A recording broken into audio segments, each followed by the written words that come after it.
My name is Bridget McCarthy, and I was recently a support person for my mother, who came in and had surgery done on her carotid artery. And my mom is Colleen McCarthy. She is a retired nurse of 35 years. Her cardiologist, Dr. Mandek, had found, he was listening to her neck just during a routine visit, and he noticed something that didn't sound right in her neck, and he wanted her to have it checked out. So from that point, he referred her to Dr. Paczynski, who originally went in to do an angiogram to put a stent in. Well, when he got in, he found out the blockage was too bad, and we had to go the thoracic surgery route. We got referred to Dr. Farda, and she was amazing. We met her for consultation. It's a very nerve-wracking experience. You don't know, there's so many unknowns, and she was great. You know, as a support person, you just kind of go along for the ride. You don't know what's going on. You literally give the life of a loved one to strangers.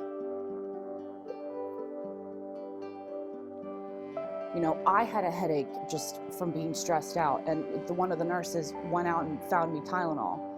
It was like VIP treatment, and the impact is just being so kind to people when they are there because they are sick makes so much difference. And I feel like people expect that a lot, but they don't show appreciation and gratitude for it enough. And to have that support system and to have people that genuinely show up to work because they care, and it shines through that they care. Administration was incredible. You know, the woman Rosie, she was the sweetest woman. You know, they took my mom off to the ER, and she came out from behind the thing, and she wanted to make sure that I had my text messages set up and my alerts, so I knew when she, you know, she explained how surgery prep and like how everything pops up and I'll be notified. She wanted to make sure I had everything good to go. Like Julie, Nina, the nurses that were getting lines started on her before everything, you know, getting ready to prep her.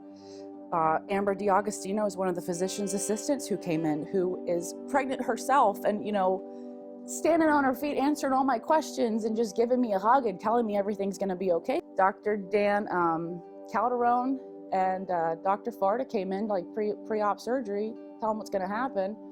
And here he's handed me tissues because he saw that I was upset. And, you know, we saw the films of the blockages today of how bad it really was. And it was like a golf ball in the garden hose.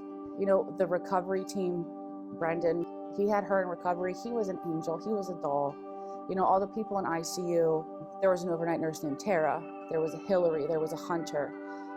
And it's like everybody came in and they stopped in to either introduce themselves, but they always came in and said what they were doing when they were there. And everybody was on the same page, everybody was on time.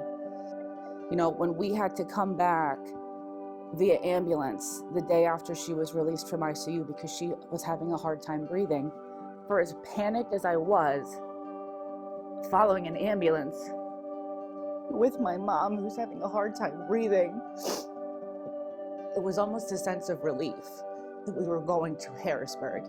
And it was like a calming feeling knowing that we were gonna come back here because I knew it was gonna be good care. I mean, she's on the road to recovery. She's doing fantastic.